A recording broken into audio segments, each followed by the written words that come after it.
আসসালামু আলাইকুম, শাওলিন কিচেনে সবাইকে স্বাগতম। আশা করি বন্ধুরা ভালো আছেন। আমি আজকে আপনাদের সাথে শেয়ার করব রসুনের ভর্তা।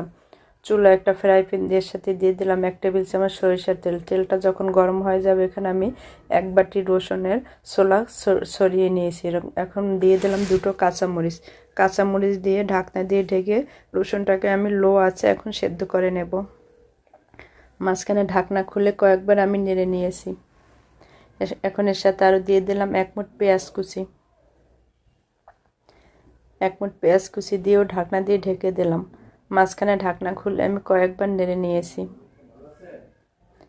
এখন এটার মাঝখানে দিয়ে দিলাম 1 চা চামচ কালো জিরা। কালো জিরা এবং রসুন একটু এখন ভালোভাবে ভেজে নেব।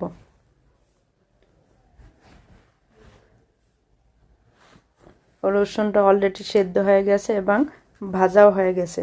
এখন নিয়ে নিলাম 3টে শুকনো মরিচ, ভাজা শুকনো মরিচ। স্বাদ মতো লবণ দিয়ে এখন মরিচটাকে আমি একটু ভেঙে নিলাম। মরিচটা ভাঙার পর এখন আমি যে রসুন ভেজে রেখেছি সেই রসুনগুলো নিয়ে নিলাম। রসুনগুলোকে হাত দিয়ে আলতোভাবে ভেঙে নিলাম।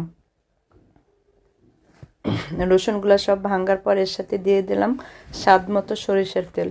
দেখুন বন্ধুরা, তৈরি হয়ে গেল দারুণ স্বাদের রসুনের ভর্তা। আপনাদের যদি আমার এই রসুনের ভর্তা রেসিপিটি ভালো লেগে থাকে আমার ফেসবুক পেজকে ফলো করবেন, ফ্রেন্ডস এবং ফ্যামিলিকে শেয়ার করবেন, আমার ইউটিউব চ্যানেলকে সাবস্ক্রাইব করে বেল আইকনটি বাজিয়ে রাখবেন যাতে নতুন ভিডিও পেতে পারেন। সবাই ভালো থাকবেন, সুস্থ থাকবেন। আল্লাহ হাফেজ।